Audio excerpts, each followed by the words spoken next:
Suppose I have an object moving along a straight line. Its position is given by some function which I'll call s of t, which represents its position in meters after t seconds. Its velocity is given by some function v of t. Velocity would be in meters per second.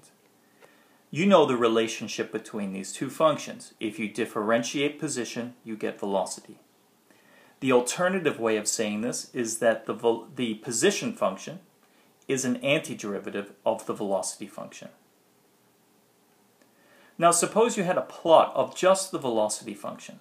So here I have v of t plotted for us below. On the vertical axis is velocity, on the horizontal axis is time, and then this is t equal to 0, where apparently the object is at rest, and then at t equal to 5 seconds it comes back to rest again.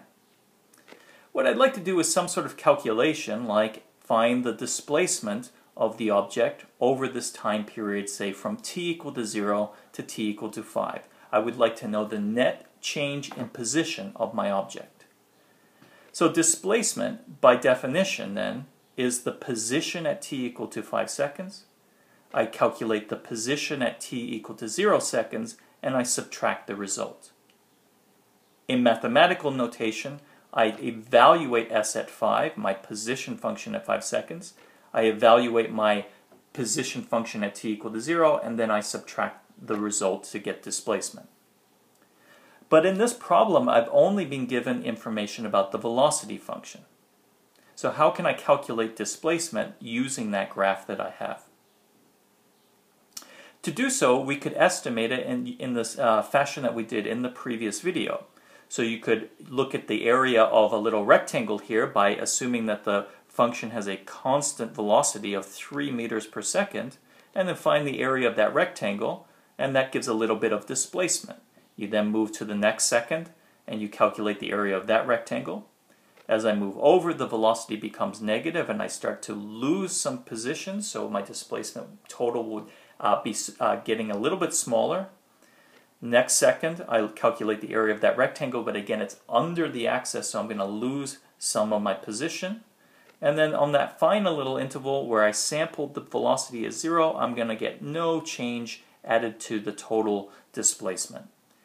And if we did that, we'd get a reasonable estimate of the displacement of the object. And if we want to improve that estimate, what we could do is sample our velocity at more frequent intervals, or at smaller intervals. In other words, increase the number of sample points on my curve. So here I'm taking sample points at every half second, and then we could go through that same process again, and you can see graphically we're getting a much better estimate of the displacement, more accurate representation of what's happening over this time period from t equal to 0 to t equal to 5. Of course, what we're really after now, by increasing the number and taking some limit here, we're really looking at the area under this curve.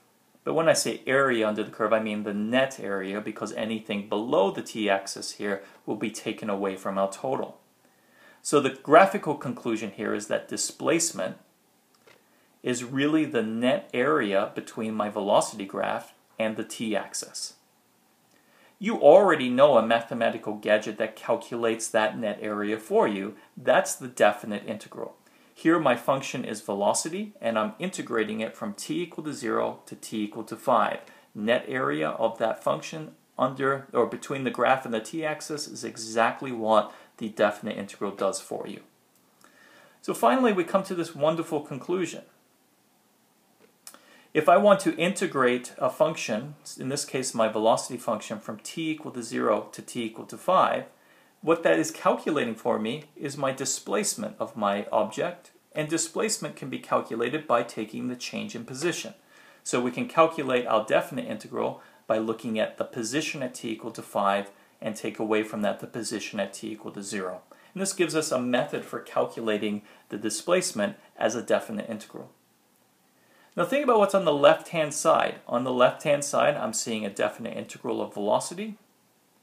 On the right-hand side, I'm seeing the net change in its antiderivative s of t.